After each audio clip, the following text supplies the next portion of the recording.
biology presentation is on Angelman syndrome, which is also known as the happy puppet syndrome, and if it is used multiple times in one text, it could be referred to as AS. This is a little girl who has Angelman syndrome.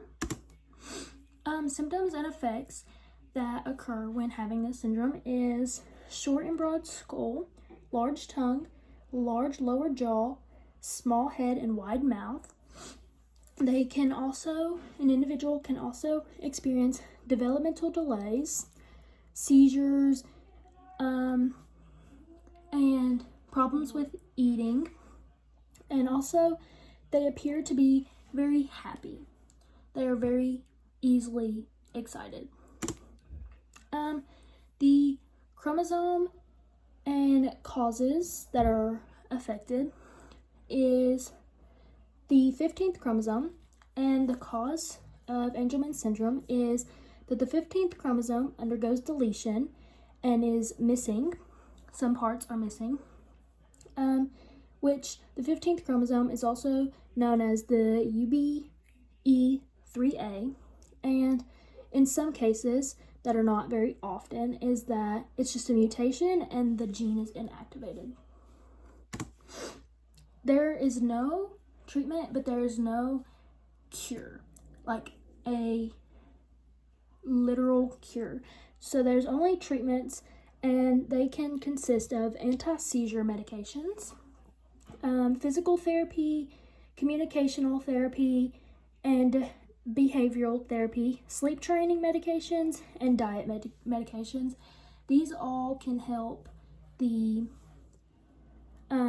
symptoms of Angelman syndrome, but there's no actual cure. The population affected is all people equally. Both genders, female and male, can be affected by Angelman syndrome just as equally, and there's no specific race or ethnicity that is affected, which you can obviously see here. Anybody can be affected by Angelman syndrome.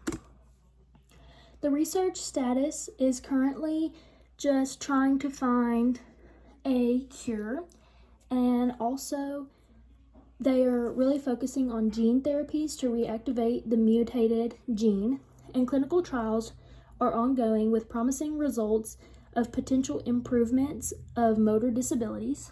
And this shows the treatment market in 2025 and within the next 5 years. Support groups can be Angelman Syndrome Foundation. That is really mainly the only one other than like small groups, but this one is a global group that you can join. It is located in New York Street, Aurora, Illinois, and here's their contact information, like their email and phone and address.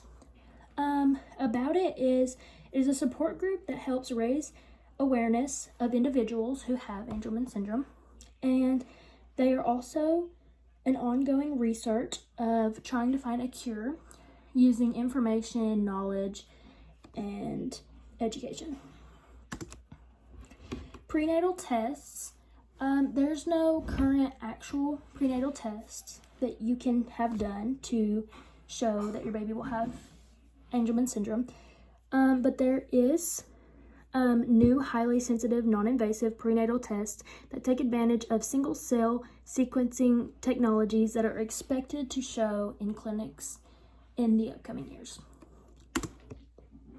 The long-term outlook for a human who has Angelman syndrome is pretty normal. Like, this shows elderly people who have Angelman syndrome, and it shows just like little kids and babies.